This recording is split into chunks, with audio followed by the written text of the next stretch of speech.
गावठी कट्टा, काडतुसे व तलवारसह आरोपी जेरबंद. बेलवंडी पोलिसांची धडाकेबाज कारवाई.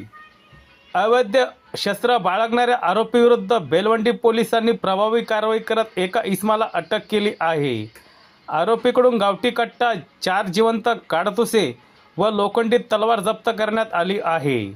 मिळालेल्या माहितीनुसार दिनांक 3 एप्रिल 2026 रोजी सहाय्यक पोलीस निरीक्षक नंदकुमार सोनवलकर यांना गुप्त बातमीदारांमार्फत माहिती मिळाली की विसापूर तालुका श्रीगोंदा जिल्हा अहिल्यानगर येथे सरस्वती विद्यालयाच्या मागील भागात अशोक लक्ष्मण कराळे हा इसम बेकायदेशीररित्या गावठी कट्टा व जिवंत काडतुसे बाळगून फिरत आहे. या माहितीच्या आधारे तत्काळ तपास पथकाला कारवाईचे आदेश देण्यात आले. पथकाने घटनास्थळी जाऊन पाहणी केली असता संशयित इसम परिसरात संशयास्पद हालचाली करताना दिसून आला. त्याला ताब्यात घेऊन पंचासमक्ष अंगझडती घेतली असता त्याच्याकडून 4 जिवंत काडतुसे मिळाली. शस्त्र परवान्याबाबत विचारणा केली असता त्याने परवाना नसल्याचे सांगितले. त्यानंतर आरोपीच्या घराची झडती घेतली असता दिवाणाखाली एक लोखंडी तलवार आढळून आली.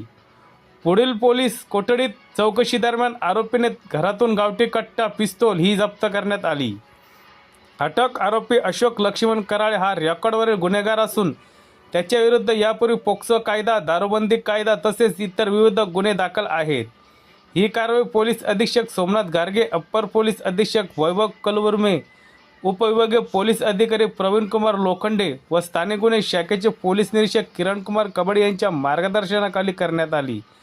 कारवाईत सहाय्यक पोलीस निरीक्षक नंदकुमार सोनवलकर, पोलीस उपनिरीक्षक मोहन गाजरे यांच्यासह भांडूसाहेब यमगर, रवींद्र आवटी, भाऊसाहेब शिंदे, शरद गांगुर्डे, विनोद पवार, दादासाहेब शिरसाट, रवी जाधव, बापकर आदी पथकातील अधिकारी व कर्मचारी सहभागी होते. या प्रकरणाचा पुढील तपास पोलीस उपनिरीक्षक मोहन गाजरे करत आहे. सत्य एक्सप्रेस न्यूजसाठी रवींद्र जगताप, अहिल्यानगर जिल्हा.